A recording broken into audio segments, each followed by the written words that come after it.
Welcome back. What's good, homies? Welcome to the Drafts and Draughts podcast. I'm Joe, aka Sultan. This is Dave, aka Disaster. And it's Thursday, May 2nd. And today we're doing a last-minute off-the-cuff review of the NFL draft. We've had about a week to digest all the picks. Neither of us have dove into any rookie drafts yet, so we don't really have any rankings or mocks for that yet. I think we're still kind of trying to figure out our rankings. Joe's already done 6 mock rookie drafts. It's super flex, tight end premium, everything. The guy's just bamboozling you. I actually, funny you say that. I did just start my home super flex rookie draft. Just started 2 hours ago. We're through 6 picks.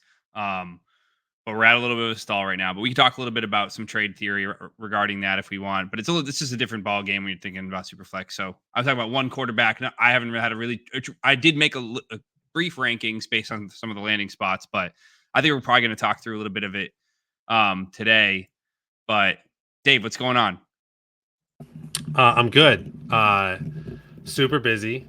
I have we've had sick kids, just work things going crazy, new business going crazy. This has been busy. It's just been a lot of things going on. So overall, like, good, and we're getting through it, but just been real busy and excited to get on the show. And for the Drafts and Draughts, I have a taste of the treehouse. Oh, let's go. It's about, that, Dave, I'm glad you did this, because before you even do it, I've shared our podcast with some of my coworkers, some of my other friends, and I thought the draft review was going to be kind of a little neat, a cute thing that we do that no one that's really into Dynasty would really care what we're actually doing. And I've had multiple people give feedback that says, Joe, I love that you give us some creative beers during reviews. They're like, Dave needs to step up his draft reviews. They're like, if I have to listen to him draft another Coors Light or a Busch Heavy or a Smirnoff Ice, I'm going to throw my computer out the window. So I'm really glad. So tell me what you got. So like caveating. I'm a craft beer snob. I live in Northwest Arkansas, which is a lovely place to just visit sometime. But I'll be honest, like, we don't have a lot of great craft beers here, and not just like don't have a lot of great craft breweries that do good heavy IPAs, good IPAs that I like. We don't even have good distribution. Like the town and county I live in just became a non-dry county 10 years ago. So like, we're just getting to the distribution side of even having beer and liquor stores and everything kind of available in the county for the last decade. And listen, if you want all my reviews, self-plug, if you use Untapped, you can go follow me, Craft Brews NYC. I'll put it in the show notes. Yeah, Craft Brews NYC. I have over 1,300 beers there ranked. You are welcome to go check those out anytime, and you can see all my favorite beers. But for today, actually, it's funny. I still have a little bit of some red that I was drinking earlier. I thought that you were going to be slower than you were because you're doing the start of your Superflex draft. So I poured myself a glass of red wine. I was like, I'm going to do some work. I'm going to get some other things done. And then 5 minutes later, you're like, I'm ready. And I was like, oh shit. Okay, so we gotta be proper for this. So, again, where I am, don't tell the feds. I had some treehouse shipped in from Massachusetts. And how'd you do that? Who sent it to you? Some you just ordered online? Oh, okay, cool. Some dude on Facebook in a Facebook group. Shout out that guy. I won't name names. And yeah, so I got 8 or 10 treehouse beers. So excited to crack this one up. I've only had one so far. I'm saving most of them for the show, but we got to make sure we're doing every week. Otherwise, they're going to go bad. So this one is Galaxy Many Ways Part 2 Victoria. And Galaxy is a type of hop. It's one of my favorite hops. Oh, yeah. So excited to crack in this one. Do a little crack for you. You pop I love the live crack. You got me thinking. You said you have the Craft Brews NYC rankings. You have rated 1,300 beers. I think eventually someday we got to hire an intern to go through each of our episodes and put together a draft review list of Dave and Joe's like power rankings of our draft reviews. Because like, again, we're giving thoughtful, I put air quotes up, thoughtful draft reviews. I don't know what I'm picking a number out of a hat. But anyways, so. Well, one thing, so caveat in there. Well, on that, what I really want to do on this is one of my biggest discrepancies I've had with other sports shows or either on TV, podcasts, whatever. No one goes back and checks their takes. I want to be a show where we check our takes. We should do a hot takes episode before the season. Well, not and cold takes. A little bit of that, but more so like I want to do rankings and I want to go back and see who did better rankings. I want to do like who's like we did last year was a McLaurin DK Metcalf bet. I want to make a bet, but I want to like document that somewhere that is public. So we actually have proof like, okay, hey, you won that bet. And now you can have your records. If you're like, hey, this person sucks, they're going to finish out of the top 12, put it on the record. Let's see how good you are at picking those things. So I want to know how good is Joe's stamp of approval of hot takes. And I want to know how good Dave's are too. So and you listeners at home, leave a comment with your hot take for the 2024 season, and maybe we'll read it next episode and we'll stack. Anyways, on to the draft review on my end. I do have a Treehouse. I have my favorite Treehouse beer. It's the Julius. It's a beautiful, sunflower yellow can with an orange Treehouse graphic through the middle of it. It's very simple and very elegant. I think it's not a double IPA. It's just your standard IPA, 6.8% alcohol. But to me, it's the staple beer of the brand. The one that got me into IPAs back when I used to be like, Dave, IPAs give you man boobs. I'm not drinking that shit, and now I'm obsessed. So let's give it a crack. Pretty sure Dave got you into it. That's what I just said. You got me into it. All right, you listening? Well, cheers. Cheers, bud.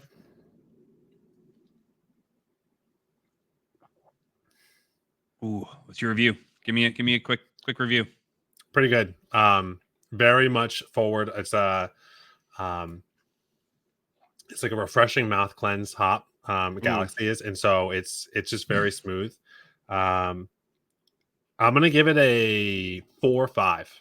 4 or 5. That's pretty some more. Stern. That was a girthy ranking. Yeah. Mine is a little bit different. Mine's so like, can you picture like a cat in the desert with a hairball? It's the complete opposite of that. It is this juiciest, most flavorful American IPA you'll ever have. I stand on business on this. Go get yourself some Treehouse Julius. It's actually my last Treehouse left in the fridge. I think I went there like a month ago. So this is probably actually might be on the bad side of the shelf life, but 5 out of 5. Get yourself a Julius. But yeah, that was a good draft review. And Dave, let's go on to the OTQ.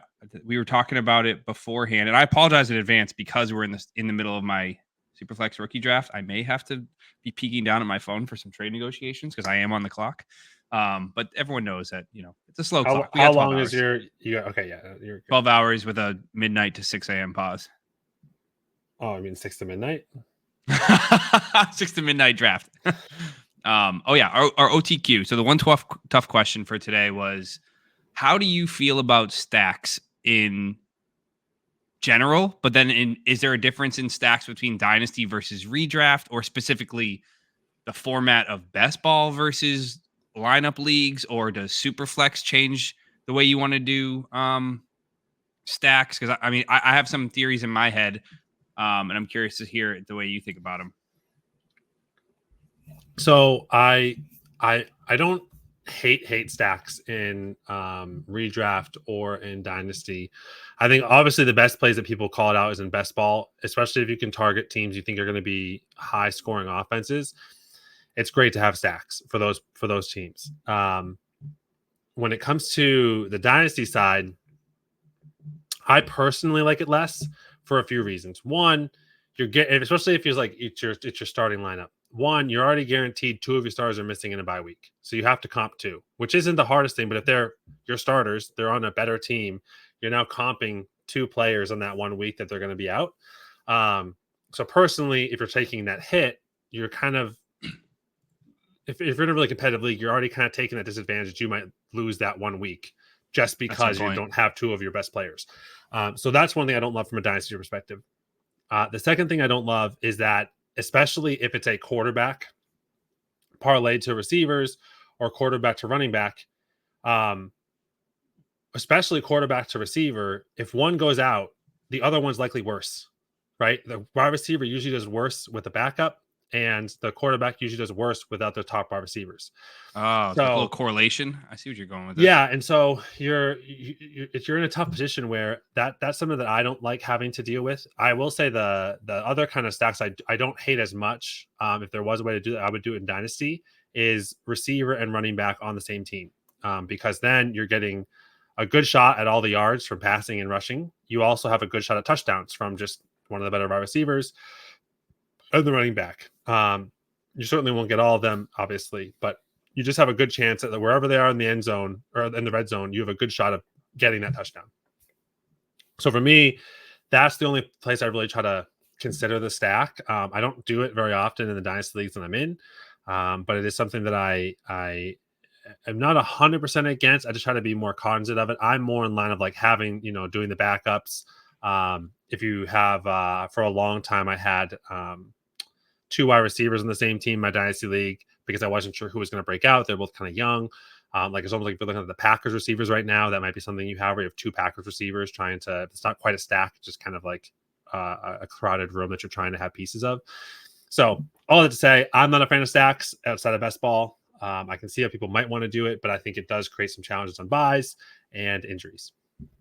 Interesting. Yeah, I like that. Definitely agree with you on how important it is in best ball, especially if any of you guys play in like best ball tournaments where the end goal is really not just to win your week to week basis. You're not even trying to make the playoffs because top 6 doesn't matter. It's only top 2 advance usually in most best ball tournaments. So you really you only want to capture the maximum upside possible. You don't really care about the downsides that Dave's talking about. If you have Lamar and Mark Andrews and Mark Andrews gets hurt and you're like, oh shit, I kind of lost my stack. I was like, even if you had, now I lost Andrews and Lamar got hurt a little bit. Darn. Chances are, even if you had Mark Andrews and Patrick Mahomes, if you lose Mark Andrews for the season in your best ball team, you're already fucked. So it doesn't even matter. Like you're just trying to say, I don't care about the downside risks. I only care about the upside. I do have a different philosophy a little bit. I do love a good stack. Partially because the way I play Dynasty is I don't play a process game. I mean, I like to think I do. I like to think I make the smart trade all the time. I said this last episode. I like to think I'm always making the savvy trade that gets me the most, maximizes value or maximizes my team, for potential in the future. But at the end of the day, like I like rooting for my guys. So like if I have an opportunity to go get the quarterback with my favorite receiver that I already own, I will. Or vice versa. If I have Lamar, I've been kicking the tires on Zay Flowers for 2 years now. Like, or I guess a year and a half. But it's like I would love to get Lamar's potential wide receiver 1 because I think it'd be really cool for those games when Lamar pops off for 4 touchdowns. I'm gonna guess Zay Flowers is gonna catch 2 of them. So like, I love the idea of having. I don't have to be rooting against some of the players. I hate that feeling of like when I owned Mahomes in one league and he's throwing a touchdown and I'm like, oh, please don't be Rashee Rice because I'm playing against him this week. Like I hate that feeling of like rooting against him. I want to always be rooting for my guys to score. That's fair. So it's like, and I like rooting for again, there's the whole idea of like building exposures or having diversified teams. Like I don't care. I want the same guys on all my teams. I want to root for Drake London in every league. Like I love Drake London. I want him everywhere. But the way I do like stacking too is I like stacking my backup QB more than anything. Like I think if I'm going to go for a stack, if I'm going to make, especially like in Superflex, my QB3, I want to go get his stack. If I have Derek Carr, that's probably a bad example. If I had like Gardner Minshew last year, I want to go out of my way to try to get a Josh Downs or someone, or like Michael Pittman, someone that's more affordable, or I might try to go get Jacoby Myers because I want that bye week where I have to put Derek Carr in. Oh man, if he's throwing 2 touchdowns, one of them is going to go to Olave. So I just got an extra 30 points that week. On a week that I'm already projected to lose, I want to maximize my chance at getting double points, which is why like when I had Stroud last year in my super flex, I went out of the way to try to go get Nico Collins too. Before I knew anything about it, I was just like, I want to, on the weeks that I have to play Stroud, I would love to also have one of his receivers that maybe he's throwing a touchdown to. So I get 15 points on a touchdown play instead of just the regular 7 or 8 or whatever it comes out to. So that's kind of my philosophy. Is if I'm going to really prioritize a stack, it's actually on my backup QB because I just want to maximize that week where I'm already kind of playing from behind because I have Lamar out and I got to put Jared Goff in. Maybe I will try to go. I've been kicking the tires on Jameson Williams the last couple of years with the Turtles, but that's a lost cause. Do you think that you said you don't really care about it too much for Dynasty or redraft, but does that influence your decision in like, say in a rookie draft? I don't want you to have to expose your strategies, but if Ricky Pearsall is available, since you're the Brock Purdy owner, versus like a guy like Xavier Legette, would that lend you to say I kind of want to get one of Brock Purdy's guys, or are you saying I'm just going to go for the better guy? I'd probably still lean to the guy that I like more. If it happened to be Pearsall, I don't know if I would actually. Are you saying in our current like rookie draft league? Yeah, let's say you have the Yeah, 112 and they're both there. I don't think I would. I don't think I would. I think in that scenario, if unless Pearsall was like a clear person I wanted more, I don't think I would actually pick him. I'd actually pick Legette to not have that stack, depending on my other players, right? Making sure I don't have like a bunch of other wide receivers from that same team or running backs, etc. Very cool. I do like that diversification, unless it's a scenario like, say, you had, I don't have actually, yeah, Pearsall might be a good example. Like, say I had Debo, and then I had the opportunity to get Pearsall, I would be down for that because now I'm thinking Debo's going to leave. So it's more like if I have that wide receiver that's older that I think might leave, and I have the rookie potential to come in that might not do something for the first 1 to 2 years, but could do something years 3, 4, 5 on a good team, a team that's been building well for the last 3 or 4 seasons. That's probably something I'd look at more than like, hey, I have the QB, let's get the wide receiver. Oh, that's awesome. I feel like it's cool. It's so cool that we have, I wouldn't say really different, like dramatically different strategies, but for sure you've unlocked some parts of the thinking process that I have never encountered in terms of just like the way I would think about things. So I appreciate your perspective on a lot of this. No, my Superflex league's badgering me to make my pick already, and I'm like, guys, it's been literally a half hour. You guys can relax. So I just sent a screenshot of us recording the video. So I'm gonna have to try to get them to listen. A couple of them are like, when are you gonna start talking about our damn league? And I'm like, when if Dave was in it, he would, but he refuses now. Apparently, I'm not in the draft, so I didn't make the cut this year. I tried to push you to get rid of your worst manager. I even offered I'd buy their team. I'll buy the team for $400. You hear that, guys? You hear that, Palmer? Dave will buy your team. Yeah, I will actively put an offer out there at a starting bid of $200 for any team in what's your league's name? The Baseball Swag Memorial RIP Dynasty League. That's a terrible name. Okay, so it's whatever. Just Baseball Swag Memorial Dynasty League. But I said RIP in the middle. For the Swag League, I would pay $200 for any team, up to $500 depending on the quality of the team and the assets on the team. So standing bid $200. Anyone wants to sell their franchise to me, call me. Love it. All right. Well, with that being said, you heard the man. Dave would be a welcome addition to the league, assuming he has time. I know he's a busy man, father of 2. But let's get on to the show. Of 2, founder of 1. Yeah, love that. And a dog dad. So let's not forget. But people don't forget. Oh shit. Our plan today is to go through at least 12, hopefully 24 of the first skill position players taken in the draft, not including that tight end that the Cardinals took, who's has 200 career yards in college. So we're going to go through, I guess, pick by pick. Let's not be too long-winded, especially about the guys we talked about in the previous rookie draft, which I don't think we need to talk about Marv's impact on the Cardinals. I don't think we really need to talk about too much about. No, I think if anything, I think the goal is not necessarily, it's more like my objective of the show and what I kind of thrown out there on the pre-show, for so everyone's aware, is I want to actually just talk about, okay, this pick's made. What does that impact other people on the team? And does that mean like, does this person the wide receiver 1? Are they the wide receiver 3? For the other players, are you now downgrading them? Are you upgrading somebody? And we won't talk many upgrades, I don't think, because like you're not going to talk about Zamir White because they didn't pick a running back. So like stuff like that as an example. And when you're comparing and contrasting. So I think the whole point of this is like, is this affecting your decision for the other players on the team? And if for this person, are you like hyper bullish on them and why? Just real quick, I agree. Cool. Like less than 3 to 5 minutes per person would be ideal. Yeah, definitely. I don't want to go an hour and a half. Let's try to keep like an elevator pitch basically. Let me try to share this. You can lead the question asking. It sounds like you have a good idea for the agenda on this. How do I present / share screen? All right. Okay. So I have. Let me zoom in a little bit. Are you that or upgrade your quality load again? That's perfect. Awesome. So First pick of the draft. No surprise to anyone. Caleb Williams. Is there? I can hear some feedback. Is that me or you? I'm not hearing anything. I will say how we should probably go through this too is like I think people are going to know the draft order, at least mostly. Let's just run through the order of the name, whoever it is, and then just say, and if you can even trade off, and then if we disagree, the other person can chime in. How about that?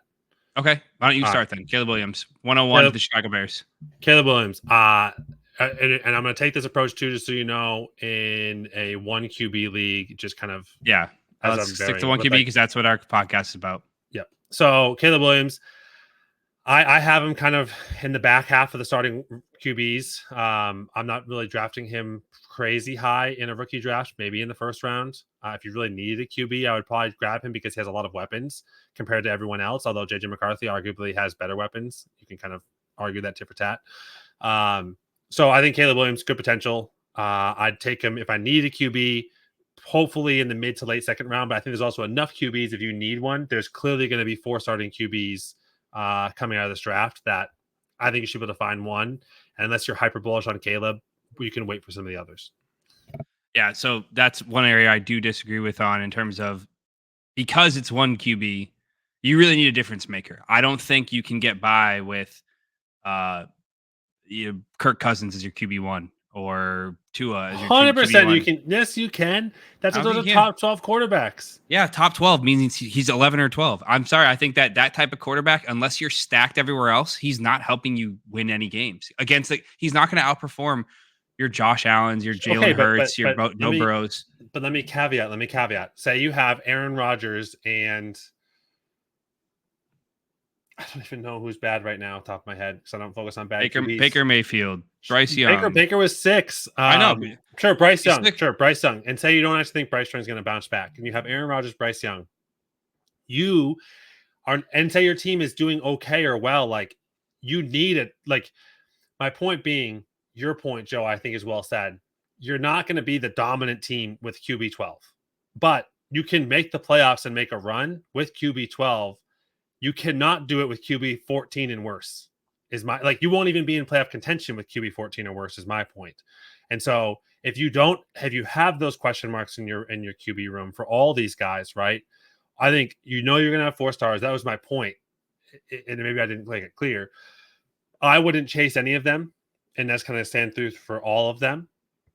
I think they all potential to do well first season into the future. I would try to get the last one available on the board whenever that's popping up. So if they go quick, I'll take it at the back end of 2, beginning of 3. If they go slow, I'll take it in the back end of 3, beginning of 4, late 4, and I'll grab the last one available that I can. That's going to be a starter next year. Mm-hmm. Yeah, I think if you really want to go for that Lamar Jackson, that Joe Burrow, that 22 point per game upside that I think you really need to clear to be an elite playoff team in 1 QB. Or obviously the other route is you have a steady QB that's 7 through 12, but you need to have your Christian McCaffreys. You got to have Tyreek Hill. You got to have Travis Kelce to make up for that. But I think if you really want to get the chance at the top 6 upside, it's either Caleb as a top 10 pick in 1 QB or Jayden Daniels as a top 12 pick in 1 QB. I don't think if you want a difference maker, I'm sorry, JJ McCarthy just isn't that in my eyes. He's a Jimmy Garoppolo. He's a Mitch Trubisky. He's Kirk Cousins. He's going to be a solid quarterback. You cannot lump Jimmy Garoppolo, Mitch Trubisky, and Kirk Cousins. What a joke. JJ McCarthy is just shiny Mitch Trubisky. But all right, we've spent too much time talking about Caleb. Let's move on to the next. Caleb paints his nails. Don't forget that. You just said Jayden's your difference maker. Jayden Daniels, I think, is a difference maker in 1 quarterback. He has that Lamar Jackson upside. He's a little bit more sleight of frame, but he had a better career in college, or better senior year in college at least. Actually, no, didn't Lamar win the Heisman? That might have been a dumb comment. So anyways, I think Jayden, he goes to a decent situation. I don't really trust the Commanders, but I like his receiving core. I like Terry McLaurin. Curtis Samuel's gone. I guess I just like Terry McLaurin. It's him and John Dotson. Yeah, and Dotson stinks. So it's him. It's just Terry McLaurin. And Eckler. And I think they drafted a tight end, and they have Zach Ertz. So he's got like a core. It's one of the cores in the NFL for sure. He'd be also my second quarterback taken in 1 QB, and I think if I wanted to get a quarterback, if I had a Dak as my QB1 and I wanted to secure a QB behind him, I think I might take him as soon as 110 to 202. I guess if I really had to, I would reach into that 108 to 109 range, but like I'm not thrilled about it unless I'm set. If I'm set everywhere else, then that's where I'm going. But yeah, I think to just I echo that 100%. I think the only thing I would say differently, I actually, if I'm dynasty, and to your point, swinging for the fences, I'm taking Daniels before Williams. Oh, I like that. It's not a hot take. It's a lukewarm take. It's like a Megan Fox now take, not a Megan Fox Transformers take. But okay, you're up. Drake Maye, third overall to the Patriots. What does it mean for the Patriots, and then what does it mean for fantasy? Shiny Mitch Trubisky. Shut the fuck up with that. You bite your fucking tongue. I don't. We're running into the wide receivers, which I think is going to be real interesting. To me, it's exciting because for the last 20 years, to me, this has been watching the Jets. And so, like, we're now rebuilding as the Jets, and I'm excited to see what happens. It's going to be a dumpster fire, but like, yeah, let's try it out. Cool.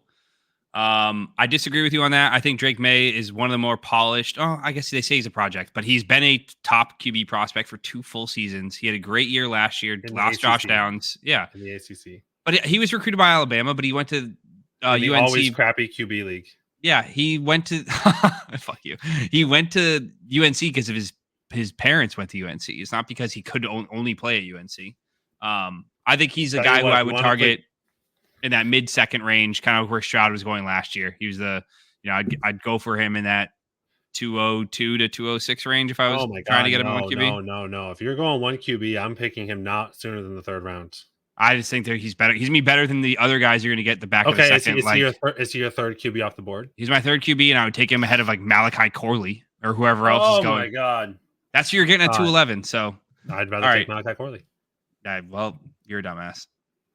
Next up, Marvin Harrison. Is that me? Oh, we could talk a lot. I think wheels up for Kyler, wheels up for Marv. If the Cardinals throw it 600 times, which is like league average, he's gonna get a 30% target, a 25% target share. He's gonna get 150 targets. He's gonna catch 100 balls. He's gonna be a monster. So I totally agree with that. I know we don't dive into there. There's not really a whole lot to say on Marv, but one thing we didn't do, and I think we can kind of ignore Drake Maye, we can kind of ignore Caleb for right now because we kind of know what's going into those teams. For Jayden Daniels, are you upgrading anybody? Is Terry a better wide receiver? Is Jonathan Dawson a better receiver? Is Austin Eckler going to have a better season because he's a pass catching running back? No, I think Eckler takes a hit. I think Terry it depends on how good Jayden Daniels is in the pocket. I'm worried that he's going to be a run first scrambler, at least initially, because that's what he's good at. But I know he's a good pocket quarterback when he feels like he has the time. I'm just worried he's not going to feel safe. So I think if I was going to upgrade anybody, it would be Terry. I think he's the most established receiver, the best receiver on that team. And rookie quarterbacks lean on one guy more often than not. And I think that's the guy he's going to lean on. So he would be the one who I would upgrade. I don't think it's a massive upgrade. I think it's definitely an upgrade though. But I'd put him in the same category as like where Amari Cooper is going down like a startup instead of like, interesting. He was probably where like Ridley was last year, and now he's probably more like where Amari Cooper is. So I think I'm actually more confident in an upgrade to Eckler. I think McLaurin, I think it's going to be, to your point, I'm a little worried about the passing just quantity. So I think he's going to find a rapport with someone. I think the most professional, well-established is going to be Terry. So I have him, so I'm optimistic it's going to be him. However, I think it's just going to be one that he vibes with, and that's either going to be Dotson, it could be him, it could be Ertz, it's going to be some pass catcher he's going to vibe with, and that's going to be his first look. No matter the read in the play, that's who he's going to try to read to first, and then he'll start either running or scouting it out or dump up to Eckler. And that's why I think Eckler kind of has this like back end bullish season, is that if you're running and scrambling, the person right next to you is going to be the running back, and it's going to be Eckler on those plays that like, is it just a little flea flick dump out that then Eckler goes for 6 yards? I don't know. So I think that's the one that I subtly am actually more excited about. And I think Terry paper I'm just worried, like, who does he actually vibe with more and who does he find the right rapport with? So we can move on. I think I'll try to find it, but I remember seeing some some kind of stat or metric around like just that rushing QBs tend to not outlet to the running backs as much. When they sense pressure, they don't dump it off. They run. Whereas like, Tom Brady senses pressure, he flips it off to the right. Jared Goff senses pressure, he flips it off to the left. When Lamar senses pressure, he runs. He doesn't flip it off to Derrick Henry. When Jalen Hurts senses pressure, he doesn't really dump it off to DeAndre Swift or whoever he runs. Like, so I'm not saying it's going to hurt Eckler. I just don't think he's going to get a bump. Yeah, no, that's fair then. Maybe that's fair. As we're talking about this, I think we're probably only going to get through 12 guys. I do like us we should spend more time talking about that player's landing spot as well as the impact on the other players. So I kind of liked what we just did better. I think we should go back to Drake Maye and talk about now how are the Patriots players weapons that I put weapons in massive parentheses. How are they impacted? Is it an upgrade from Mac Jones? Is it an upgrade? Does the offense run differently or better? What do you think? No. Next, we skipped it. Okay, so Caleb, we're gonna skip because we already know Keenan Allen and DJ Moore are there. Like they're gonna be okay. Keenan Allen's gonna be bad. DJ Moore's gonna be worse. Worse than he was the year prior. I think DJ Moore's gonna be the 1. Keenan Allen's gonna be the 2. So like, no, I don't think we need to go through him. And then like same thing for Daniels. I don't think we have to go through him either because like we just did go through him. Drake Maye, we skip because like who cares? Like look at him. That's fucking Mac Jones. That's Mac Jones. That's just a 2024 version of Mac Jones. I can't wait until you're wrong about this. That's fine. I'd love to be wrong, but like I'm not talking about that team. That team is literal shit on the page. So like let's move beyond that. And that's why I think if you want to talk about Harrison, like I think it's interesting. Do we think anything's going to happen to Trey McBride? Like, does that impact how they ended the season? Is Trey McBride now a tight end 6 instead of a tight end 1? Like I don't know. I'd rather talk about that than the Patriots. Yeah. Okay. And I love the Patriots, but fuck. No, it's fine. I there's not much to say about the Patriots. Maybe we'll talk more when we get to Jalen Polk if we do. Marv's impact. I don't think wide receiver targets have too much of an impact on tight end targets. They just operate different parts of the field. They're schemed up differently. I would think a bigger threat to McBride's production would be if they had drafted like a Brock Bowers type, like somebody who is clearly the same archetype, or even a really, really good slot receiver who might take away some of McBride's underneath work. I think Marvin Harrison's going to play the X. I think Michael Wilson's going to play the flankers across the field from him. And I don't even know who their slot receiver is. Like, it's just, there has to be 600 targets have to go somewhere. I think you're going to see Marv get 150. I think you're going to see Michael Wilson might actually get 100. And you're going to see McBride probably get 100. Like, it's just, they got to go somewhere. I agree. I actually wonder, and no one's really talked about this, but I wonder if it's also a partial upgrade for Wilson. Yeah, I wonder that too. Because, like, if you look at, like, we now have consistently the 3 or 4 teams that have these wide receiver 2, good QBs, elite wide receiver 1, that DBs can't cover everybody. And they definitely can't double coverage everybody. So, like, if Marv is as good as advertised, which I think we're all expecting, he's going to be double covered a lot. They're going to play a lot of high safety looks on them. Like, does it allow Mike Wilson to just be this Jalen Waddle, Devontae Smith role that we've seen and come to love on some of these elite teams? I kind of start questioning it. And I'm like, I'm intrigued. I don't know if I would buy it right now, but I think if for us it's max. So if someone was trying to sell Mike Wilson cheap for like a third, I'd buy Mike Wilson for a third all day. Second, maybe not this year second, but a couple of years in the future second, sure, I'd pay a future second for Wilson. Yeah.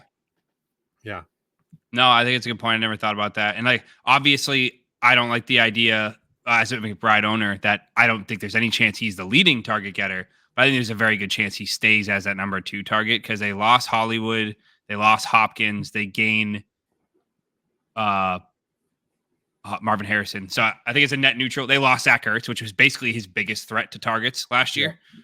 So I really like it. Well, it's Trey McBride. Oh, you're saying for the Trey McBride. So I was thinking, because we were talking about the ancillary support pieces. But all right, let's move on to Malik Nabers. He was the next skill position player taken by the kind of also. So is that me or is that you? I think it's me. Kind of also dog shit. I was so excited for Malik Nabers. I hate where he went. I heard today or yesterday or something like that Drew Lock's going to compete for Daniel Jones's job as well. Like, and they're going to. It's like great. So like I am so So the thing that sucks. So I feel like we're gonna run this OBJ situation where like there's gonna be a couple games and moments where you're gonna be like, holy shit, he's so fucking good. But if he actually had an elite QB, like a top 10 QB, how much better would that player be? And sorry, Malik, I think that's where you're gonna live. Like you're just gonna be this always great player that shines in so many moments, but because you're gonna be living with dog shit QBs, you're just never gonna hit that stride. So I'm kind of out on Nabers. I was wondering where your Superflex is gonna draft him. It's hard to think you're not going to draft him where he is. I think if I was the team who had that pick, though, unless I saw Bowers and I really needed him and I was really optimistic on him, I'm probably selling that for 2 seconds. I'd rather go flyer on 2 other wide receivers in the second than I would rather take Nabers right now. And so I think that the question, too, for the rest of the team there is like, A, can he make Daniel Jones look good? I don't know. They already left Saquon, so that I'm a little less optimistic on it. And then 2, for the rest of like the wide receivers, they've just been kind of buying in time with. I think they're kind of now just out of the question. But to the same effect, like, can there be a nice second fiddle that actually now, since they have, I'm putting Odunze, Odunze, Nabers, and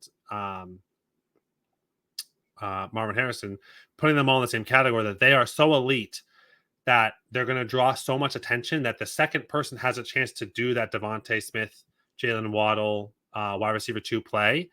Mm-hmm. The one that I'm really intrigued about was the Cardinals. The second one is like, can that same effect happen with a Daniel Jones, hopefully not Drew Lock, in New York with Malik Nabers? So like, I'm a little bit actually less intrigued on Nabers. I'm more intrigued on the wide receiver 2, buying them for like a 4th or like something like a 3-year-out third.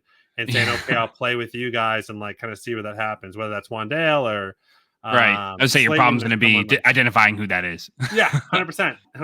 And so maybe you already have one and you want to get the second one and you're going to hopefully that 2 of them hit or one of the 2 hit. I don't know, but no, I don't love it. It's just kind of like I feel like, okay, so actually we can even caveat this real quick. Harrison, I'm assuming you're putting caveat. Caveat. You're putting Harrison. Hear me out. You're putting Harrison top 6. I'm guessing in dynasty wide receiver rankings, or like just say like even redraft. No, I wouldn't take him that high. Where would you put him? 12. I think I'd have a hard. Okay, let's go 2 years out. 2 years out, where are you putting Harrison?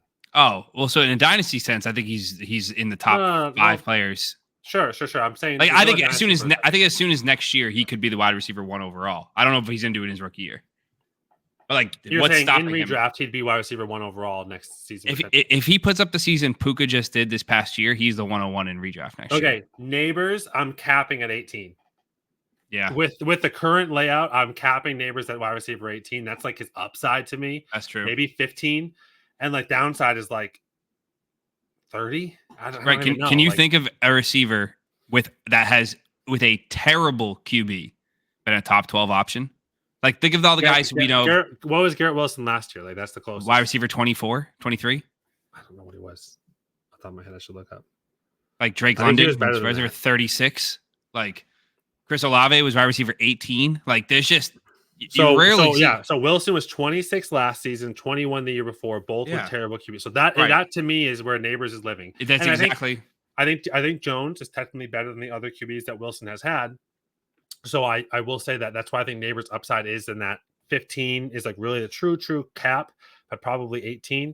But yeah, that's where I just think like it's the thing we've always talked about, where we talked about Olave, Wilson, all those other players that have like always been this like 18 to 30 range. And it's like, why are we calling these rookie or like sophomores or juniors elite when they've never really done anything? They just kind of have always been this name. They've been the wide receiver 1, but they haven't been top 10. Or anything like that. But we're buying them like they are. Well, that's wouldn't you be surprised to learn that like 2 guys we just talked about in the same cut of the same cloth as Nabers, like Nabers, again, I agree with everything you said. I don't have much to add other than the fact that he should dominate the target share. So he should get a ton of volume. But again, that's Daniel Jones passes are not the same as Joe Burrow passes. Like, so, but like, wouldn't you be surprised that Garrett Wilson, who's never finished better than wide receiver 20, and Drake London, who's never finished better than wide receiver like 30, are going picks 11 and 15 overall right now in redraft? Redraft Dynasty or redraft just redraft. Yeah. There's like seasonal league. That's Garrett Wilson is a back end first, and Drake London is an early second. And I'm just like, I'm the biggest Drake London stan, and I don't understand that whatsoever. Like, I get it. He has the potential. He really does. He shows you can. How are we're paying for his ceiling outcome. If Drake London does everything right, he's going to finish around wide receiver 8 or wide receiver 6, which is fantastic. And that's pick 15. Like, that's his top of it. He should be going, to me, Drake London should be going like early third at that 2-3 turn where you have some hopium around him, but he should slip to the mid third sometimes. I can't believe he's going pick 15 overall right now. Yeah, so I totally agree, and that's why I think Nabers is unfortunately going to live. Yeah. But anyways, let's move on. Yep. Okay. Next pick. This is a good one. Michael Penix. I think we skip it. Oh, I think this is actually the most important one to talk about. All right, go. That's yours. Because all I've heard from, you've seen it everywhere, is how dumb are the Falcons? How could you be so stupid? You just paid Kirk Cousins all of this money, and then you go and draft a guy like Michael Penix. Like, you just wait. You threw away a pick that might not even start for 3 or 4 years. And then it's like, but wait, what happened last year to the Jets season when Aaron Rodgers got hurt? Their whole season was over. What happened to the Bengals season when Joe Burrow got hurt? Their season was over. What happened to the Colts season when Anthony Richardson got hurt? Their season was over. What happened 2 years ago when Dak broke his thumb in week 1? He missed 10 weeks. The Cowboys season was over. Like, I think teams are realizing, not they're just now realizing this, but I think the Falcons said, hey, we have a 36-year-old QB coming off an Achilles injury. If all goes to plan, we're not picking in the top 20 for the next 2 years. We have no way of replacing him. If the shit doesn't go to plan and Kirk gets hurt, Kirk sucks, Kirk is washed, then you know what? As soon as the start of 2025 or midway through 2025, we have a QB ready to start. He'll be 25 years old. You put him in this. I think it was a savvy use of capital, knowing you shouldn't ever pick in the top 10 again unless things go horribly wrong. And if things go horribly wrong, you got your quarterback in the top 10, assuming you evaluated it correctly. I think it was a smart pick. The only thing that stinks about it is he's old. Like, you really can't afford. If Kirk is great for 2 years, then this pick looks silly because you squandered a chance at locking down your defense with Dallas Turner or whoever, Latu, whatever the edge was. So my point on the back end, though, and this is where I guess it kind of gets silly but also stupid. You could have just bought Justin Fields for like a 4th. And so, like, it's really hard for me to justify that I'm going to take the unknown with Michael Penix, which is like, this felt also like a reach. For they're probably the same age. And you could have just got Justin Fields for free. Well, Fields is on the last year of his deal, whereas Penix now is 4 years under contract. Sure, but caveating, you also paying him like a top 8, top 10 pick, which is not cheap. You probably, if Justin Fields, you could have said, hey, all right, go shop the market. Because again, to your point, I think you're buying it for I think personally, you're buying this for 2 reasons. To your point, he's playing some time in the next 2 years because Cousins isn't going to be ready for the start of the season. So they want Penix in there to start for 3, 2, 4, 6 games, whatever it is. Or you're going to try to force him out there and potentially gets hurt again and you have him as that safety net.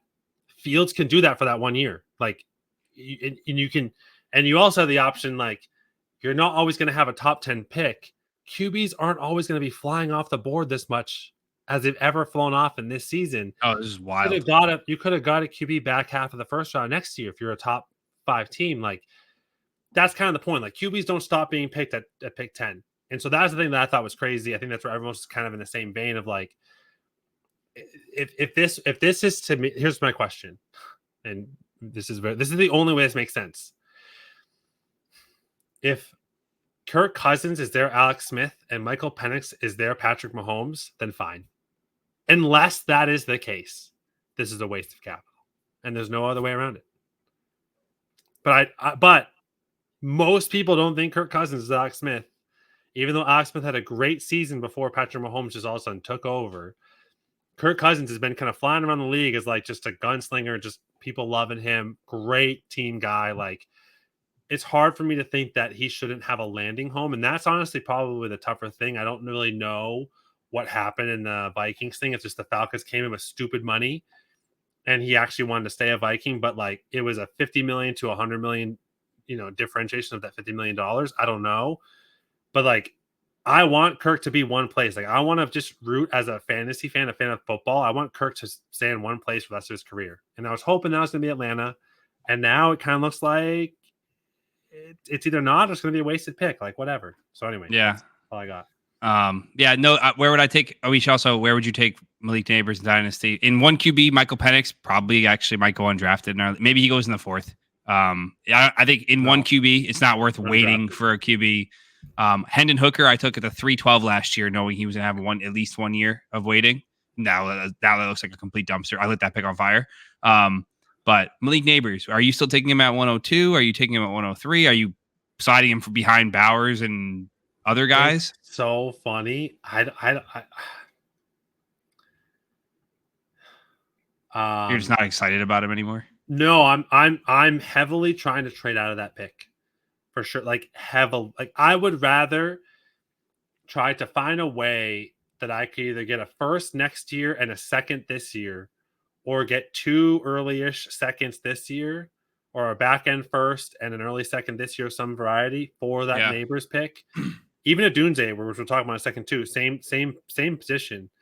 I'd rather go after those things than someone else. Odunze is a little bit different. I actually think Odunze has more potential, but that's where I think, because I know you've watched a couple or maybe seen some other mock drafts come out since the NFL drafts happened. There is just so many other of these sleeper type picks. I'd rather play the dice on 2 or 3 of those guys in the second and third, or 4 of them, than bank on one of them. And again, knowing Odunze and Nabers for sure are better athletes, better talents. Like they're going to live in that worst case, kind of the current Garrett Wilson who talked about, the Drake Londons of the world. Like, I agreed. I think that's like their floor. And so they're not garbage for sure. It's just, I'd almost rather roll the dice on like, what can I get to have something happen now? Like, I'd rather roll the dice trying to get that Tank Dell, Rashee Rice, Puka Nacua with 4 picks than I would 1 on this guy being frustrated as all hell, like do something more. So that's kind of where I land with it. So let's just go right to Odunze. So Odunze, that's on me. So Odunze, I'm going actually him as the 2nd overall.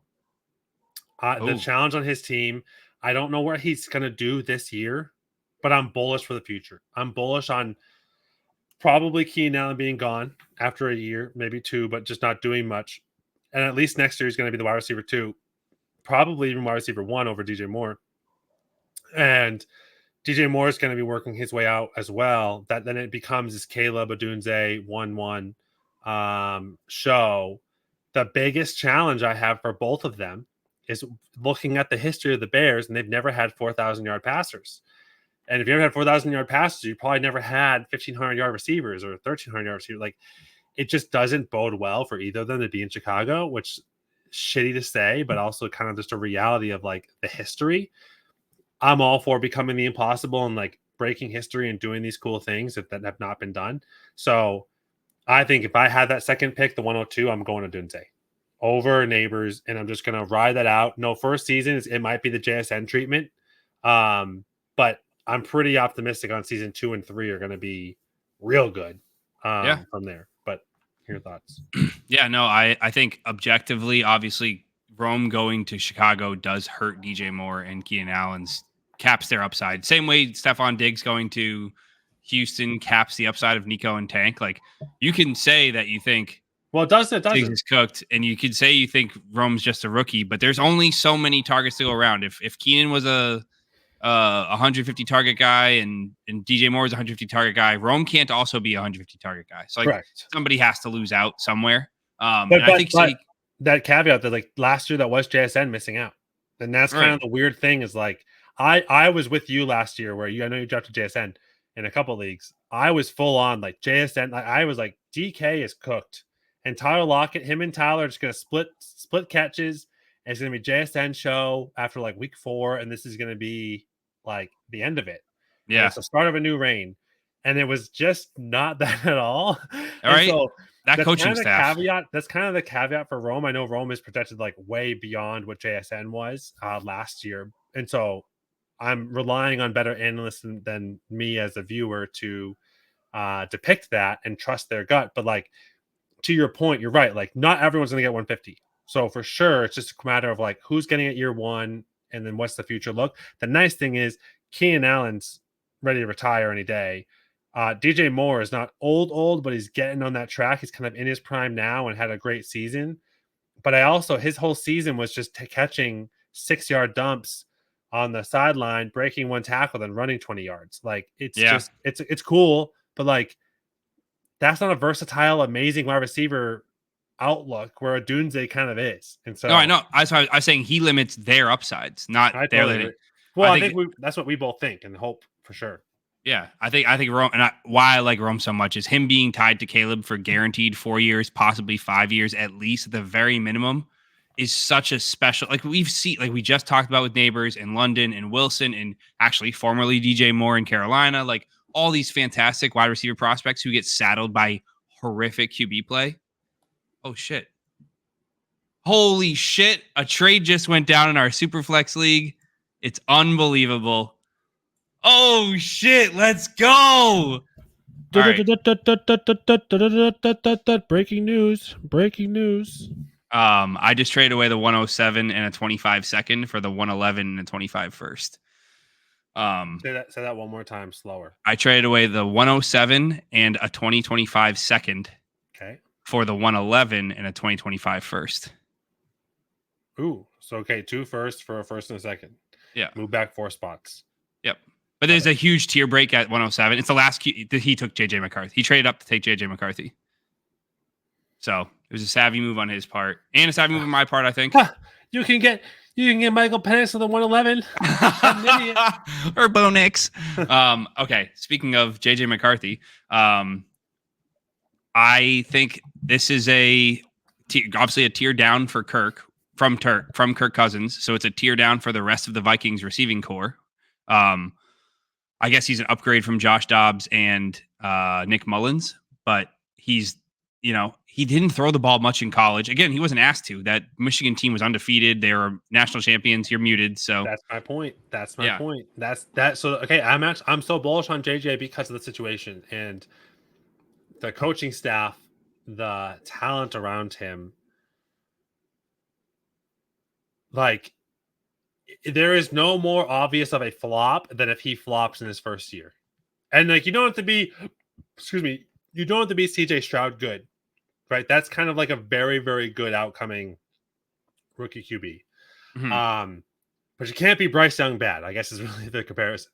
And I think if he's 80% CJ, he then has to surpass CJ rookie and into his sophomore season. But like, the floor for me to him right now is 80% what CJ Stroud was last year. And I think he has that's his floor? I think it's his floor. I genuinely think he has a chance to do better than CJ Stroud's rookie season. If I'm drafting, he's rivaling, if you're on I guess put the 4 quarterbacks minus Penix, right? You're redrafting. You pick the 4 QBs off the board. What's your order in a redraft? Repeat that question. Sorry, I'm getting a lot of flack in my group chat. What's your redraft of the 4 QBs that we've talked about? Obviously, we've talked about Penix as well. So between McCarthy, Williams, Daniels, and Maye, what's your redraft of the 4 QBs? Not when they're going to go, but like just the order. Yeah, in a redraft draft. Is what redraft draft. Yep. Yeah, I would go Caleb and Daniels probably like back to back. Like it'd be like if they were the next 2 quarterbacks available, I would take whoever was left of the 2. Like, assuming I could get one of them. I don't have a preference either way. I think I would probably take Caleb first because I think he's got better weapons around him for year 1. And then I would take Maye. You're right. For year 1, I think Maye and McCarthy would be back to back again. Similar vibe. I would take McCarthy for the weapons in year 1. Yeah, no, I just corrected it. I'm going Daniels, McCarthy, Williams, Maye. Wait, say it again. I'm going Daniels, McCarthy, Williams, Maye. Caleb's 3rd. He's in Chicago. Like, I don't know. I'm nervous about him actually putting up numbers. I guess we'll find out. All right, let's move on to next pick. Another quarterback. Jesus Christ. just to also call it too, Caleb is from Oklahoma and went to USC. My boy's not ready for Chicago. He's just not ready for that cold. He's got the wind. He's got the windy city with Oklahoma. He's got tornadoes and all that shit. He's used to flinging the ball around some wind tunnels. But he went to USC, dude. He is not ready for Chicago. I mean, maybe not. Oh, actually, I take that back. You know what my order is actually going to be? It's McCarthy. It's Daniels, McCarthy, Williams, Bo Nix. Oh, get the fuck out of here! You're such a fucking. You're just so mad that we didn't take Marvin Harrison. No, dude, I promise. Bo Nix is throwing to his college wide receiver. I am so Bo Nix might be the okay. I might put a bet out there. If you can give me decent odds, what are the odds that Bo Nix is the highest performing rookie QB this season? 20-1. Give me that bet. Whenever I'm going to help Dan make that bet if you won't, but I want that bet. I genuinely think Bo Nix could have the best rookie season of all the rookie QBs this season. That's interesting. I think Bo Nix is just a lesser version of JJ McCarthy with far inferior weapons. Cortland Sutton is dust. Marvin Mims has runs around with a TV set on his head. He can't see anything. And he's got, those blinders that horses wear so they can't see and get scared. That's what fucking Marvin Mims has. He can't see shit. So I think,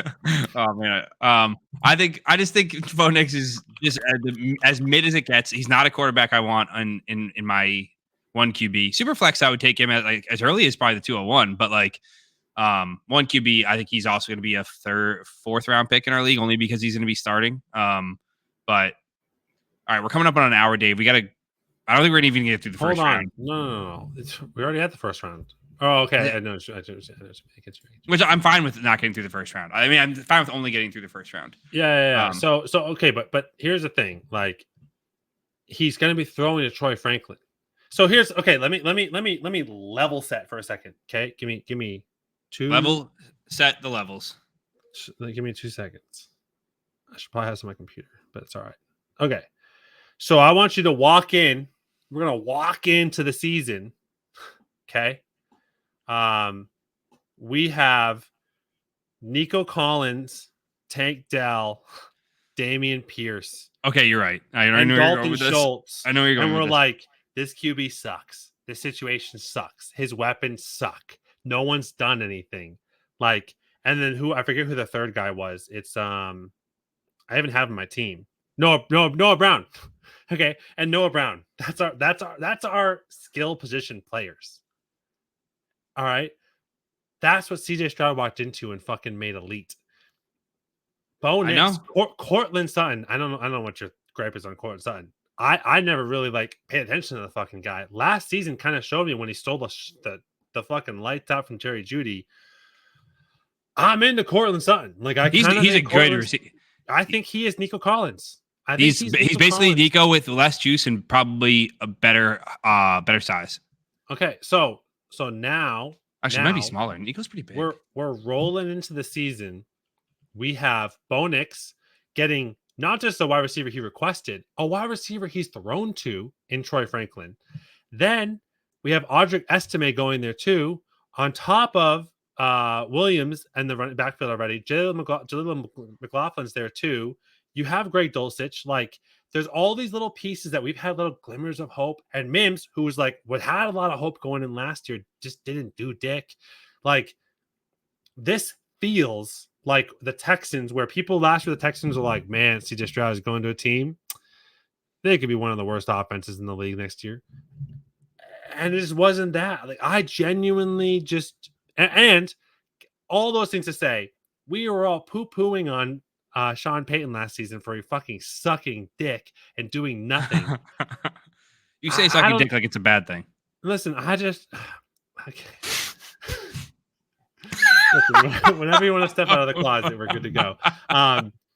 Listen, I'm not going to disrespect Sean Payton that much. And I genuinely think if there is a surprise team to come out, and we saw it in the back half of last year. If you actually really look at the tape and what was happening, the back half, the Broncos were pretty solid all around, defense and offense. Like they were competitive.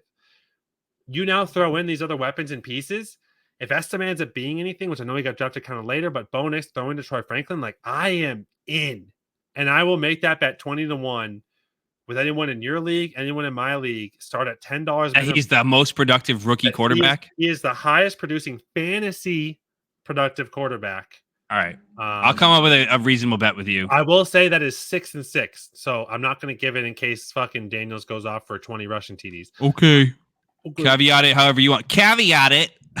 All right, let's move on. To the next pick. Where did the caveat come from? I don't know. You say it like you said it like 12 times this episode. I should get a caveat counter in the bottom. Brock Bowers. I think this is okay. One thing that I should have said earlier in the start. This is probably, again, I haven't watched any NFL drafts in its totality except for this is the first time I've ever watched an NFL draft from start to finish, or like the first and second round, like completely. I've seen it before, but I've never actually dedicated time to watching it. Every single player, with the exception of Brock Bowers, went to a like dream outcome or a very favorable or a strong outcome. There was no real JSN to the Seahawks like last year. Nabers is a bad draft pick. That's still he's not, you know what would have been bad? If Nabers went to the Falcons. That would have sucked. Like, or if Nabers went to the Jets, that would have, it just would have limited both Wilson and Nabers' upside. Like, somebody would have had to be maybe. There was no situation where we saw, Jonathan Brooks go to the Eagles. Like, there was no weird outcome where, like, what the fuck was that? Yeah, Penix. Right. That was the only one, but nobody was even that high on Penix anyway. So no one's like that upset about it. This is the only landing spot. Everyone was upset about it. It's the biggest talked about thing. Like, what are the Falcons doing? Yeah, true. Anyways, get to your Brock Bowers. The Brock Bowers. This is probably the only landing spot that was like a little bit disappointing. Not for Bowers. I think Bowers is totally fine. He's unbelievable. So again, I know you don't fucking give a shit, but I have a little side Excel thing that I have for wide receivers only. But I took Brock Bowers, all his metrics, and I plugged him into my model just to see how Brock Bowers scored in it relative to receivers. And he was wide receiver 3 behind Nabers. Like, that's just, again, it's a different ball game. He should have lower average depth of targets. So he's going to have a lot more yards after the catch. It's going to make him seem like he's getting open a lot more often. It's just he's playing a different position. He's matched up against linebackers and strong safeties, but he's such a mismatch nightmare. And that Raiders wide receiving, that pass catching room could be wide open very soon. Devontae is 31 years old. I'm not saying he's in decline, but we've seen 31-year-olds fall off before. I'm just saying it's an outcome that could happen. Devontae could fall off, or he could get traded. Jacoby Myers is a good receiver. He's certainly not an alpha target hog. Brock Bowers could walk into a situation where by this time next year, the Raiders are drafting a quarterback in the top half of the first. Devontae has moved on or retired or is in a casket somewhere, and he is the wide receiver 1 for the Raiders. Who the biggest loser in all of this is Michael Mayer. Like, rest in peace. He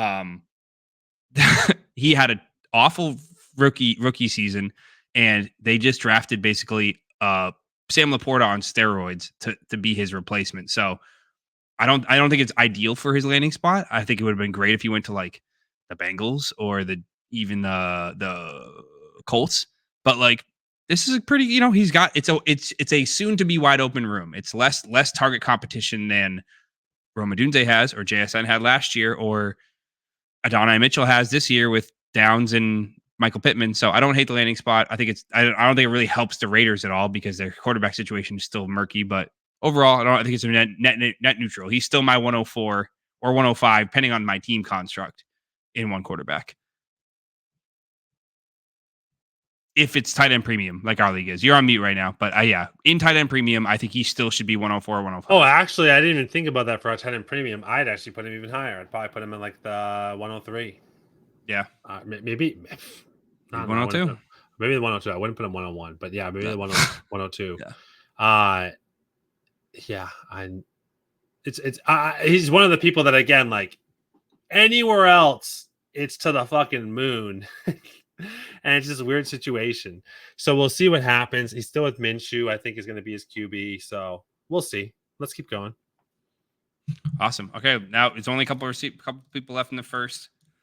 Next up is Brian Thomas Jr., wide receiver out of LSU, who's one of Jayden Daniels' top target earners last year in college. He gets drafted 23rd overall to the Jaguars. Well, you saw they released Zay Jones. Yep, they released Zay Jones, so that opens up for now whenever they're in 11 personnel, it's going to be Brian Thomas, Gabe Davis, Christian Kirk, and Evan Ingram. So yeah.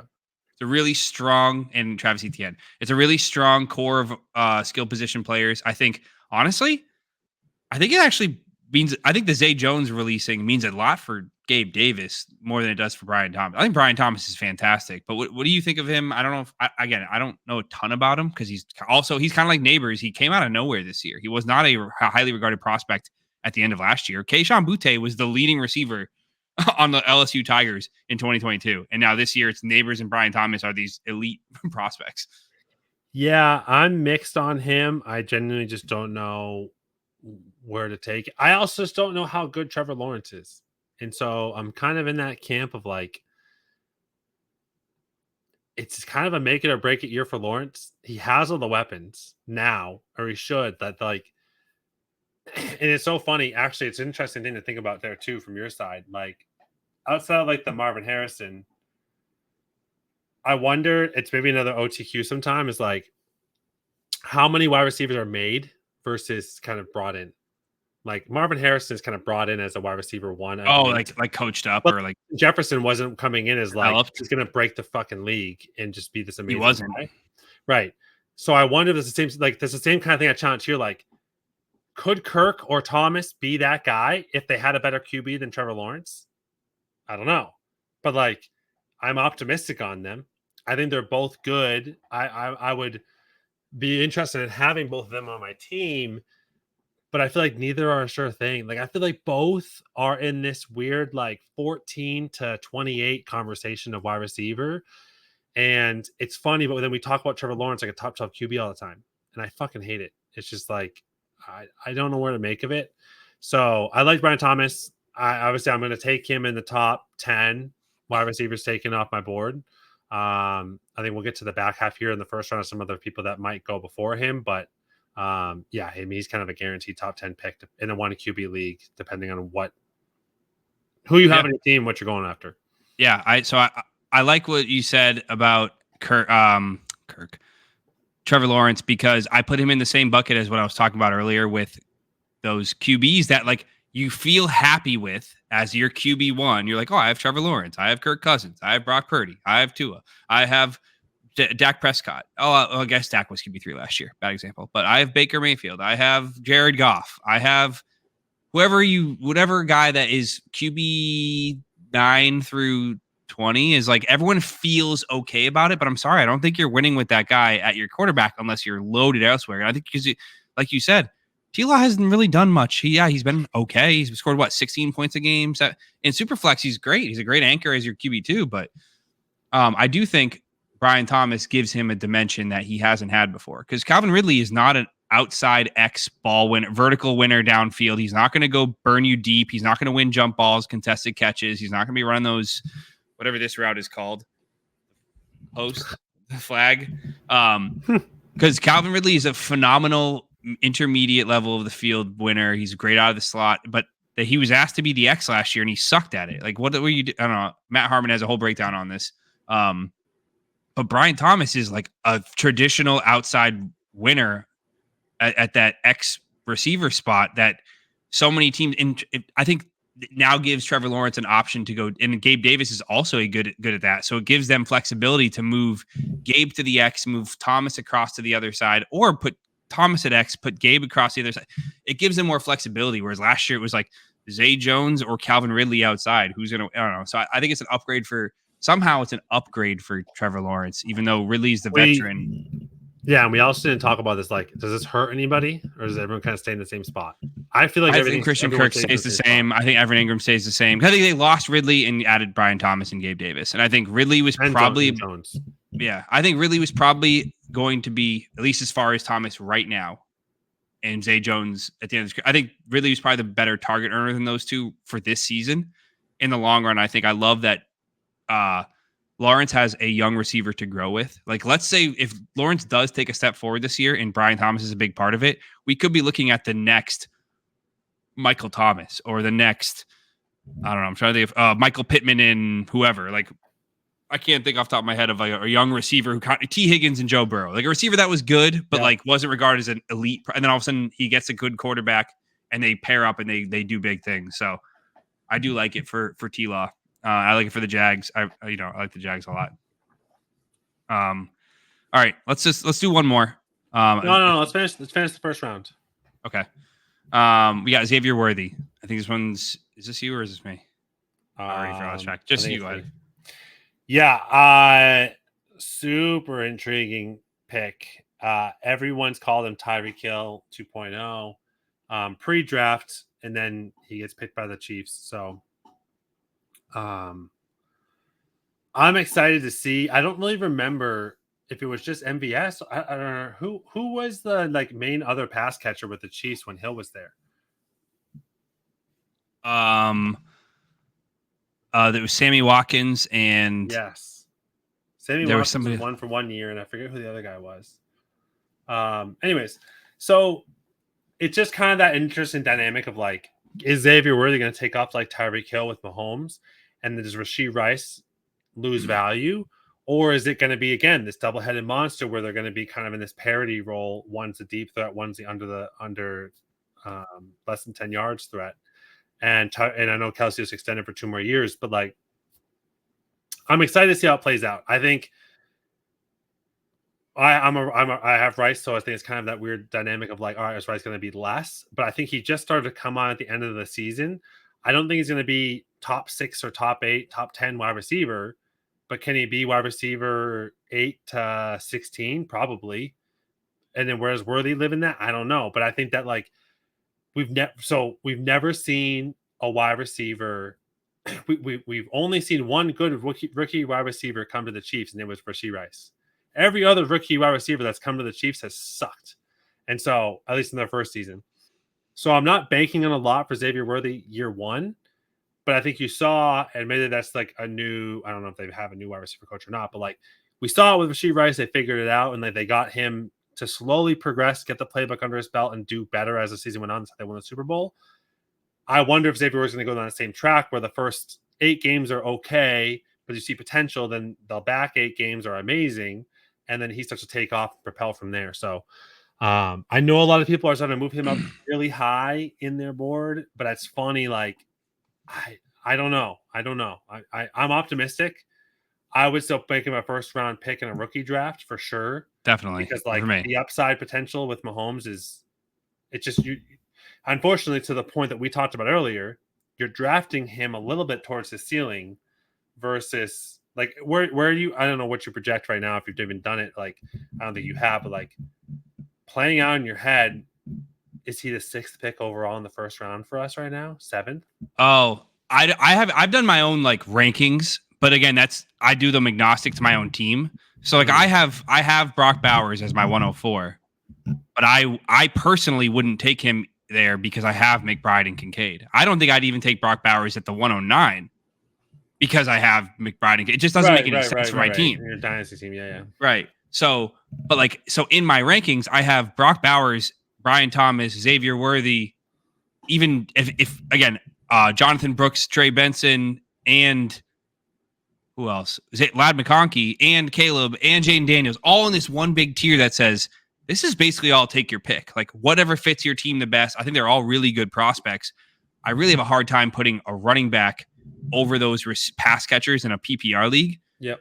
But if you are completely loaded at wide receiver, then and you want to take Trey Benson or Jonathan Brooks at 104, like I don't think it's that egregious. Like I think it's a little silly. I think you could trade down and get him at 108, but right. So yeah, that's my point. Like that's my concern is like someone has to be the 104 is what. So like yeah, and my concern is, are you drafting Xavier Worthy not at his cap, but like probably 85% of his cap potential? So yeah, or 105 or 106, I think instead of just I think this goes back to like stacks. Like I think if I had Caleb, if I had Marvin, oh my god, if I had Patrick Mahomes, I might consider Worthy at the 104. Otherwise, because you're saying you want the stack. I don't want that would be a tiebreaker for me. Like I would say, I want to because imagine if you have Mahomes and he's going off for a 50 touchdown season, and you have if Worthy becomes his wide receiver 1, you just maximize your upside. It's true. But so I think this is a huge upgrade for Mahomes. No matter how you look at it, even if Worthy takes some time, the threat of that guy on every single play, defenses have to respect him. So whether he gets the ball or not, that's more targets for Kelsey, more targets for Rice, more targets for Hollywood Brown. Like he's just opening up everything. And they have to respect him as long as. So the one thing I don't know about Xavier Worthy, maybe you know more. I don't know about him as a person. So I don't know if he is like, all right, I'm only going to get 4 pass attempts thrown at me a game, but I'm going to run this deep ball 40 times. And I don't know if he has. I know he has the juice to do it. I don't know if he has the mental. I don't know anything about his pressure.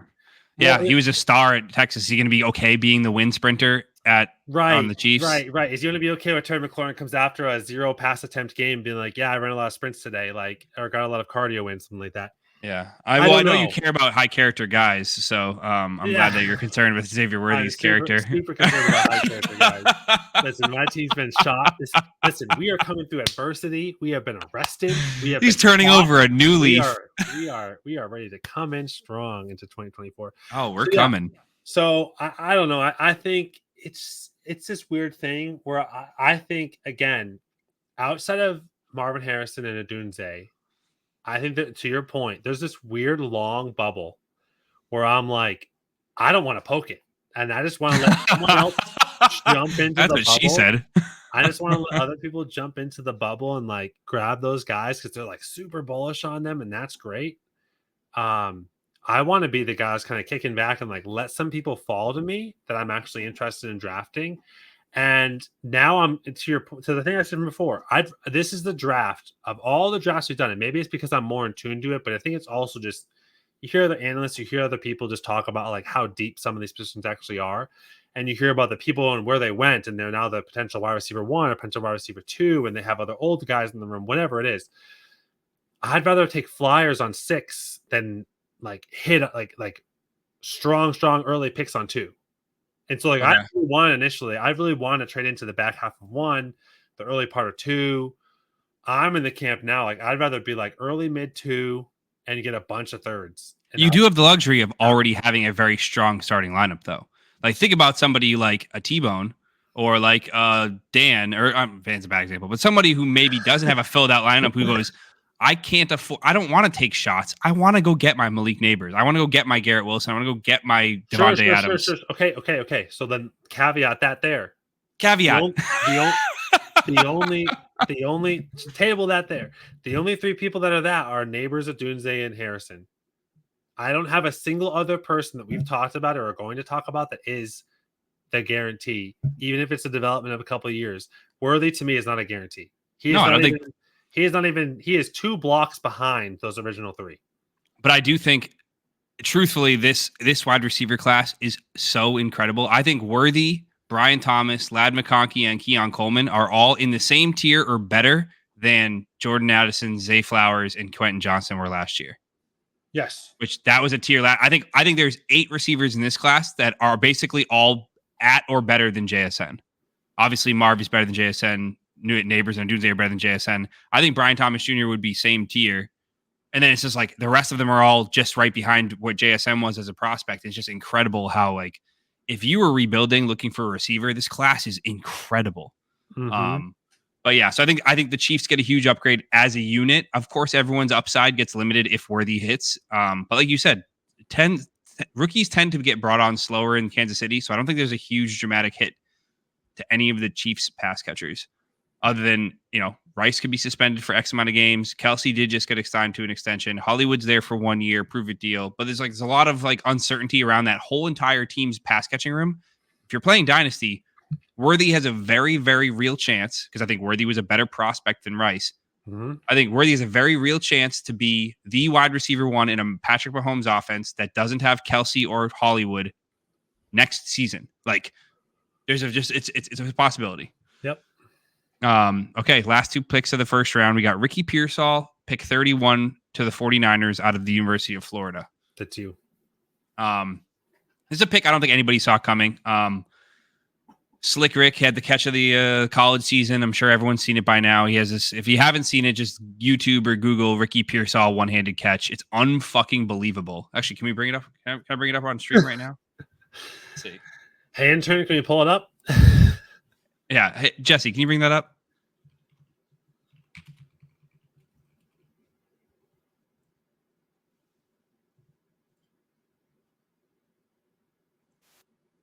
Oh, God. How do I get this to fill the whole screen? There we go. Let me start it from the beginning. We're going to like DMPA takedowns for this. Oh, yeah. That's an insane catch. Wait till the Can you get some sound? Is there no sound? No, it's all right. Oh, sorry. I can hear it. Anyways, if you're listening on Spotify, the guy makes an incredible backhanded one-handed catch in the air. Looks like a Jordan dunk, but it's catching a ball. It's insane. And then he gets pretzeled in between two defenders. I could hear it. Yeah. So, okay, yeah. Okay. So, like, what's your thoughts on him? What's your thoughts then on how is it going to affect Debo and Ayuk? So, I think Ricky, his athleticism metrics graded out incredible. He was like the third most athletic receiver in the class behind like Nabers and Adonai Mitchell. So he's clearly a dog. Like for a white boy, this guy can get up. No Viagra. He's like I think he should have been the second white receiver taken in the draft. I think Lad McConkey's a better, more complete receiver just from like the preliminary per route metrics and data, but Ricky Pearsall going to a great landing spot in terms of this coaching scheme seems to utilize its weapons the right way. He's got a great opportunity to come in and kind of live in that JSN role without all of the JSN pressure in terms of your asset. You're not gonna have to spend the 103 and 1 QB to get Ricky Pearsall or the 106 and super. You can get Ricky Pearsall probably with a second round pick, and if he has a season like JSN's, it's wipe your hands and go, yeah, that's kind of what we expected. We didn't need him to break out and outperform Brian Ayuk and Debo Samuel, whereas he still has an opportunity to become that really elite wide receiver 2 option on a team. And I know everyone's heard the rumors that Ayuk and Debo were shopped pre-draft or during the draft. There's a very real chance that one of them is gone or before the season starts or middle of the season, and definitely before the start of next season. I think the opportunity is there. He's going to come on slowly with a quarterback who's clearly shown he can handle pressure. He's a good quarterback, throws with anticipation. Like, who better to grow with than another 21-year-old lunch pail guy? Like, I really like Ricky Pearsall. I was hoping he would go later so he could be like a sleeper in some of my. I don't think he's going to make it past the mid-second in our league in our one quarterback drafts. Mid-second, the guy's going 105. I'm saying I don't think he's going to make it past the mid-second. Ricky Pearsall? He's going to go 104, 105. He's not going that high. Run me through our rookie draft. I'm just saying, if you go look at ADP right now. Don't run. I'm just telling you what people are going to do. I'm not saying nothing. So again, if he's going 104, he's not making past the mid-second, is he? Yeah. So fuck you, pal. Your feedback on Ricky, Slick Ricky. I think he's more reliable in a dynasty league than Xavier Worthy is. Yeah, I think he's going to be a more consistent PPR guy. Assuming that if they hit their ceiling upsides, I like Ricky Pearsall's ceiling more than Xavier Worthy's. Ooh, I actually disagree there. I think if they hit their ceilings, I like Xavier Worthy more. In PPR, I think he has like Amon-Ra St. Brown upside. I think Xavier Worthy has Tyreek Hill upside. Oh, I guess you're right. That's true. That was a stupid comment to make. All right. So but either way, I think the more realistic upside, the chance of hitting their upside, I'm more into the Ricky Pearsall camp than I am the Xavier Worthy camp. But also, I think if you look at kind of what's going on, right? The Niners have a pretty clear, the kind of unique thing about the Niners, and this is maybe a weird way to think about it, but it's how I think about it. The Niners have established coach. They have now kind of established QB that they're going to be relying on for the future. And they have wide receivers that are tiered in age, but also performing highly. That's a nice place for a new wide receiver to come into, whereas Xavier Worthy is coming in with the special traits of speed and skill to a wide receiver room that's about to lose Travis Kelce probably any day or any year, even though it's a 2-year extension. You never quite know. And then the rest of the wide receiver room is all those young guys that just like, other than Bryce kind of proving a little bit last year, no one's really proven anything. And so it's kind of like this influx in like, what if the Chiefs somehow trade up and get like a wide receiver in the top 10 next year? It's like, then Xavier Worthy is kind of shit. The Niners don't need to do any of that shit. The Niners just need to keep going through the routine, let Debo slowly ride to the sunset. Then it's Ayuk and Pearsall. Then they draft another rookie in 2 years or 3 years. Then it's Pearsall, Ayuk, and this other guy. Ayuk goes off. Now it's Pearsall. So it's like, it's this nice little ebb and flow that I kind of, and maybe that's as naive as me of a fantasy manager to look at, but that's something that I actually am very excited about. Especially also his QB's young too. And so I love that. I don't think they're leaving Purdy. I love the first rookie wide receiver you draft with a young QB, especially, and this is caveating. Fuck, I didn't. Now I'm on it. No, I'm on it. I wonder if Danielle knows about it. Noting that is not the same example of like the Caleb Williams Odunze, or like what if you have the Mac Jones and whoever the fuck they draft that year. This is a proven young QB where he's had 1, 2, 3 years. Almost, it's actually almost to the Trevor Lawrence side, but like obviously, Brock Purdy's had a lot more success than Trevor Lawrence on the NFL front. That you're now having this first rookie coming in. I'm assuming Purdy's kind of aligned with this pick. Like, it sounds weird to say, but in the back of my mind, that's kind of where I'm at. That like if they asked, hey, if you watch any tape on wide receivers, who do you like? And they're like, yeah, Ricky Pearsall, whatever. I don't know. Yeah, I assume so too. No, I love the idea of like that. That's my biggest fear as a CD Lamb owner is like, what if the Cowboys move on from Dak next year? Like, I really don't want to deal with what I just dealt with Drake London for 2 years. So I think you're right about getting a wide receiver paired with a young quarterback they can grow with gives you that security of, okay, let's just say I draft Ricky Pearsall, and if he's anything good at all, he has that safety blanket of a quarterback you can count on to be there with him as he gets better, which is kind of why I like Tank Dell, why I like all those guys who are tied to your young stud quarterbacks. Like, I guess this is a good segue into our next pick. Xavier Legette, the last pick of the first round. The Panthers traded up from the 33rd pick to get him. Xavier Legette went to the Carolina Panthers. He's now, going to be competing for targets with Deontay Johnson from Bryce Young. How do you feel about this pick? Very similar in terms of what you were just saying. Now paired with a young quarterback, late first round pick, not exactly a long running prospect, but had a good final season in college. Yeah. What do you think? So, how I was high on Bo Nix? Yeah. Half hour ago. My next person I'm going to rival in there is Bryce Young, because I think that the amount of people that the Carolina Panthers brought into the organization to support Bryce Young, I'm with you on this. Staggering. And so, not really just leaning on only Xavier Legette, because they just got a lot of good pieces that for me, I'm like, something's going to hit, be the tight end, the wide receiver, the running back. For me, the most bullish thing that's going to come out of this is I'm excited about Bryce Young. And so, Printy, you have Bryce Young, might try to come trade for him. I don't know. Probably shouldn't have said that, because I got to be excited about him. Right now, he's worth a fourth probably. But I am genuinely excited for Bryce Young. To your point, I don't think he's going to break much higher than top 12. I wouldn't project him anywhere even near this year. I'd probably project him like top 18, so his top half. Or top 16, I guess, top half.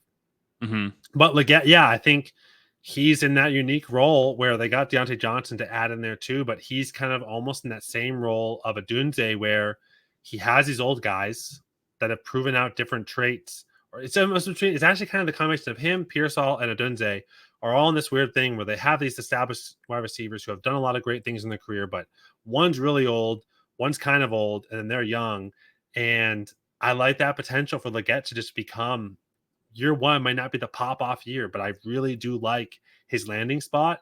And I've gone back and looked at all the QB 101s, and it's very rare to miss on the 101. And so, sure, Bryce Young, maybe he's due, and that was the miss for the next 7 years. But I kind of feel like what the Panthers did great is they got him a lot of skill position players around him. So slightly bullish on the Carolina Panthers having a good year this year. Yeah. I will say, I think it was Austin who shared that hilarious video of Xavier Legette's post-game interview or post-draft interview. And my God, is he like the most likable player so far? Mm-hmm. Like, I don't know a word he said, but he seemed so humble and happy and excited and just generally, again, off one interview, do I really know how this guy's character? Just seemed like a nice guy, a guy I want to hang out with, drink a beer with, try to understand what he's saying. I don't love him. Again, a guy I think you going to be able to get in our second round of your rookie drafts. But he is a freak. Like, I think he's like 6'2", 230. He's basically like, there's no way he's lasting to the second round. Again, I'm saying he's not going to make it past the second round. He's not going to make it past the first round, you dummy. Might not. He might not. We don't know. I know. I 100% know. There's just no way. There's literally no way. He's a first round rookie draft pick. 100%. Yeah. PPR, 1 QB. He's probably top 8. Like that, like there's just no. I think the biggest thing that you brought up that I'm just gonna echo is that them adding Legette, Jonathan Brooks, and Jatavian Sanders does put Bryce Young inside. I think it's a great sign that they're trying to build the offense. Like, so whether or not Legette really becomes a huge piece, the fact they're investing this much tells me that this is a bigger, stronger sign for Bryce Young. And Deontay Johnson. Like, they also went and got him too. Like, Deontay. Jesus Christ. They've done a lot in this offseason to be like, all right, we recognize Bryce Young. You really had Adam Thielen, and that's not a great building block because he's basically a zombie right now. Mm-hmm. But yeah, I think that's where I'm really optimistic to what Bryce Young could be. But again, like, to your point, like, I'm not going to buy him as if he's going to be a QB top 5 or top 6. Like, he's maybe top 12, and that's probably his ceiling. But he's probably right now projected top 18. And I think that, he could end up surprising him a lot by being right in that 9 to 12 range. But yeah. Anyways, great show. Yeah, I agree. Hold on, wait. Something else just happened. My whole league's going, holy shit, what? What else just happened? Josh Allen for CJ Stroud straight up just happened. No. Holy fucking shit. Who did the trade? A fucking Palmer just acquired Josh Allen. What a fucking massive trade for Palmer. For CJ Stroud? Yeah. Why? That's such a terrible trade. Oh my. What do you mean? That's an amazing trade for Palmer, but who's the idiot that just gave up Josh Allen? I don't know, but I have his first next year, so I'm stoked. Sorry, Ben. No, Ben's a good dude. He won our league in year 1, so he's trying to get younger. He had a really old roster. He traded away Kelsey, Devontae, Mike Williams all this offseason. Now he traded away Allen. Oh my God. That's just like, I know. I guess, actually, technically right now, I'm pretty sure I think it's what's the website you like? Keep Trade Cut? I think CJ Stroud. Trade Cut, you fucking dumbass. All right. On that note, guys, thanks again for tuning in. Dave, thanks for this is all Dave. Dave had the idea. Dave put together the whole concept for today's episode. I love you guys, but I love you more, Dave. And yeah, happy drafting. Have a good night. See you guys. Peace.